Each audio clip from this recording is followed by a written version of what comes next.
Slab and one way slab में आपको अंतर समझना है तो बहुत बेसिक तरीका मैं आपको बता देता हूँ। जैसे ये आप देख रहे हो, ये पूरा जो रूम है इस पे जो आपको स्लैब बधी दिख रही है ये टू वे है। टू वे स्लैब में होता क्या है, इधर भी क्रैंक होगा, इधर भी क्रैंक होगा, इस साइड भी क्रैंक होगा, उस साइड भी क्रैंक होगा। और वो टू वे का मतलब ये होता है कि जब आपकी लेंथ और विड्थ ये दोनों का यदि आप डिवाइड करो, है ना, और वो दो से ज़्यादा ना हो तो वो टू वे में आता है। वन वे में क्या है कि जब लेंथ और विड्थ का जो आप डिवाइड करोगे वो दो से ज़्यादा हो जाए। जैसे मान लो कहीं पे 20 फीट की लेंथ है, ठीक है, 20 फीट ये लेंथ हो गई और विड्थ केवल 5 फीट ही है, तो 20 बाई 5 करोगे तो 4 आएगा ना आंसर। 20/5 करोगे तो 5 चौक 20, 4 आंसर आएगा, यानी 2 से इंक्रीज हो गया। तो जैसे ही 2 से ज़्यादा इंक्रीज हो जाता है लेंथ और विड्थ का जो डिवाइडेशन है, तो वहाँ पे वन वे स्लैब यूज होती है। मतलब वहाँ केवल एक साइड उधर एक साइड इधर बस क्रैंक होता है, बाकी जगह क्रैंक नहीं होगा। मतलब 20 फीट ये स्पान है तो इधर क्रैंक होगा, इधर क्रैंक होगा, बाकी बीच पे क्रैंक नहीं आएगा। और टू वे का मतलब क्या होता है कि जब लेंथ और विड्थ का जब डिवाइड करोगे और वो 2 से ज़्यादा ना हो, मान लो यहाँ से यहाँ तक का स्पेस है ये 14 फीट है, ठीक है, यहाँ से यहाँ तक का, और यहाँ से यहाँ तक का स्पेस है वो 10 फीट है। ये आपने 14 ले लिया, ये वाला आपने 10 ले लिया, तो 14/10 करोगे तो 1.4 आएगा। तो 1.4 2 से ज़्यादा नहीं है, तो ये वहाँ पे टू वे स्लैब बधेगी। तो ये टू वे स्लैब है और टू वे स्लैब को आप L/4 पे बांधते हो। अब L/4 क्या होता है वो समझा दूँ। जैसे यहाँ क्रैंक उठा हुआ है, ये आप देख रहे हो, ये क्रैंक उठा हुआ है, इधर यहाँ क्रैंक उठा हुआ है, उस साइड उठा हुआ है और इधर उठा हुआ है, बीच में बस देखो सिंगल लोहे है। तो ये L/4 में कैसे बनता है ये भी मैं आपको बता दूं। वन वे टू वे तो मैंने आपको बहुत अच्छे से समझा दिया, मे भी बहुत अच्छे से समझ में आ गया होगा।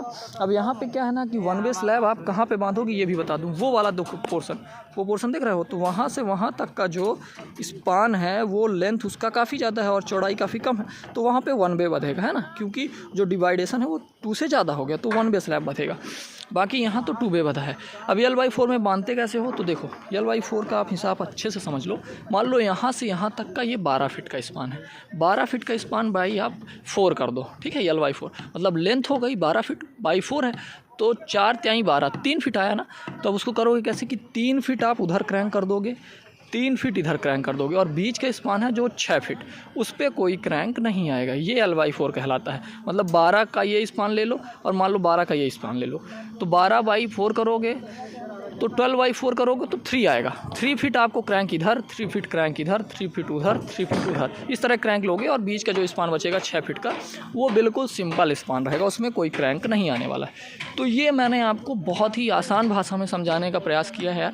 मे भी आपको समझ में आ गया होगा टू वे, वन वे और क्रैंक किस तरीके से साइड पे कराना होता है। और कुछ भी जानना हो तो आप कॉल कर सकते हैं, फ्री कंसल्टेशन ले सकते हैं। आपको कुछ ज़रूरत हो सिविल इंजीनियरिंग वर्क से रिलेटेड, मकान का नक्शा, ड्राइंग, डिज़ाइन, स्ट्रक्चर डिज़ाइन बनानी हो और लेआउट कराना हो, नगर निगम की परमिशन चाहिए हो, या फिर एस्टीमेट चाहिए हो, एरिया सर्वे कराना हो, इस तरह के बहुत से वर्क है हमारे अंडर में होते हैं। 3D एलिवेशन, 2D एलिवेशन और एक्सटीरियर, इंटीरियर, सारी चीज़ें आपको मिल जाएंगी। तो आप हमसे संपर्क कर सकते हैं। अपना घर बन रहा है आपका, आपने पहले किसी इंजीनियर से नहीं कंसल्ट किया, अब आप ये वीडियो देख रहे हो तो अब भी आप कंसल्ट कर सकते हो कि वहाँ आपका साइट विजिट करेंगे और जो बेस्ट पॉसिबल हो सकेगा वो अब आपका आगे का वर्क उतना बेस्ट करवाएंगे।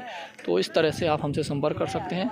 Thank you. हमारे फर्म का नाम है RK कंसल्टेंट एंड आर्किटेक्ट, और एशियन बिल्डर्स के नाम से हमारी दूसरी फर्म है जिस पे हम एज अ कॉन्ट्रैक्ट बेस पे काम करा के देते हैं, with material and without material. So आप हमसे संपर्क कर सकते हैं और बहुत सारी चीज़ों को जानने के लिए हमारे साथ बने रहें, हमें फॉलो करें, तो बहुत कुछ सीखने को मिलेगा आपको। Thank you so much. इस वीडियो में इतना ही।